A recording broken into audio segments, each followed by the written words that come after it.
Нейрофизиолог ғалымдар 5 уақыт намаз адамды ауруынан айықтырады. Бәріңізге ассалаумағалейкум. Сіздермен керек арнасы. Еспілер жасқа жеткен мұсылманның бәрі де балиғатқа толғаннан кейін күнделікті 5 уақыт намаз оқуға міндетті екенін өте жақсы біледі. Әдетте ата-аналар балалары 7 жасқа толғаннан кейін оларға намаз оқуды үйрете бастайды.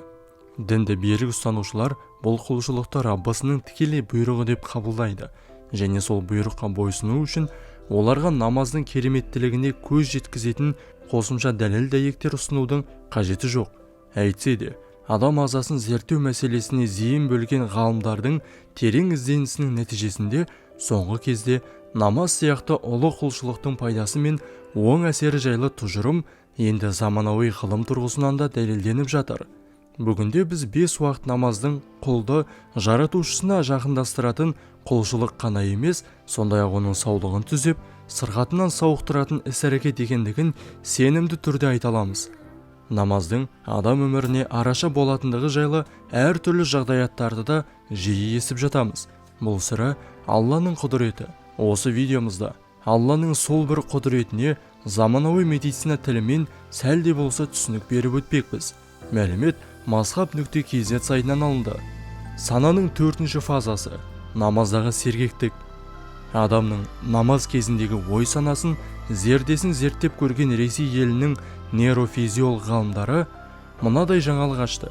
Бұл адамның намаз кезіндегі халі бұған дейін белгілі болған жай күйлердің ешбіріне де ұқсамайды. Ғылым бұған дейін адам миының жұмыс жасау процесін 3 негізгі фазаға бөліп қарастыратын. Олар жылдам ұйқы, баяу ұйқы және сергектік. Аталған әр фазаның өзіне тән биотоктарының ырғақтығы болады. Ал намаз кезінде адамның сана сезімі 4-ші фазаға өтеді. Бұл намаздағы сергектік деп аталады. Ұйқыдағы жай күймен салыстырғанда адам бұл кезде өзімен не болып жатқандығын түсіне алатындай күйде болады. Алайда мидағы биотоктардың тербелу ырғақтығы бұл кезде мейлінше баяулай түседі екен. Зерттеу нәтижелері көрсеткендей, дәл осы мезетте адамның ағзасын тазалау және сауықтыру механизмі іске қосылады. Намаздағы сергектік кезінде адамның миында болатын құбылыстар. Бұған қатысты ғалымдар әр түрлі пікірлер айтады. Бірі бұл кезде мидың қызметі қатты баяулап, адам енжар, селқос күйге кіріп кетеді десе, енді бірі керісінше, ми одан бетер белсенді жұмыс жасайды. Ал ағзаның өзге мүшелері жұмысын тоқтатады. Яғни сергек ұйқыға кетеді деген пікірді алға тартады. Адамның ой санасы дүниені ойлаудан бір сәтке арылып, тәнін тастап, жаратушысының құдірет күшін тану үшін ұзақ сапарға аттанғандай болады. Намаз адамның санасын сәбидікіндей саф етіп тазалайды. Бар назары намазында болған адамның мидағы биотоктарының тербелу ырғақтығы сәбидікіне ұқсас болады екен. Яғни адамның ағзасы әуел бастағы күйіне түседі. Былайша айтқанда, намаз оқыған сайын оның ой санасы да бүкіл ағзасы да демалады. Намаз бұл компьютерді тоғынан ажырата сөндіріп, оны қайта қосқанмен бірдей. Яғни адамның миы мен ағзасында күні бойы жиналып қалған керек емес жағымсыз дүниелерден арылу. Тіпті намаз оқуға жұмсалған болмашы бірер минуттың ішінде ағза жаңарып, адамның миы демалады. Алайда намаздың емдік қасиетімен қауышу оның барлық міндетті шарттарын орындаумен ғана жүзеге асады. Яғни адам бар назарын намазына салып, Алланың алдында өзінің дәрменсіз екендігін, оған мұқтаж екендігін сезінген, құдіретіне бас иіп, күнәларына шынайы ықыласпен тәубе еткен құл ретінде тұруы керек.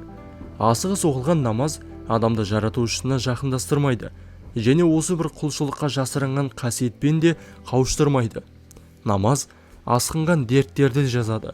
Ресейлік нейрофизиологтардың ашқан жаңалығы намаздың асқынған дерттерден де айыратындығына дәлел болады. Бүгінде бұл ұлы құлшылықтың қояншық ауруы кезінде көмектесетіндігі белгілі болды. Қояншық ұстайтын адамның миы адам ағзасының белгілі бір бұлшықеттеріне дабыл, яғни сигнал жібереді. Сол дабылдың әсерінен олар тартылып, адамның талмасы ұстайды. Ал намаз кезінде адамның ми нейрондарының арасындағы патологиялық байланыс үзіліп, ми әлгі бұлшықеттерге жалған дабыл жібере алмайды. Демек, намаз бұл жерде талманы басатын дәрілік препараттармен бірдей қызмет атқарады. Нақтырақ айтқанда, адам санасының намаз кезіндегі сергектік күйіне өтуі көптеп көмектеседі. Намаз кезінде адам болмашы уақытқа болса да ауруынан айыққан күйге еніп, сауығатындығына сене бастайды. Талмам ұстайды деп тағаты кетіп таусылмайды. Себебі бұл Алладан келген сынақ екендігін өте жақсы біледі. Дерт те осылай сәл бәсеңсейді.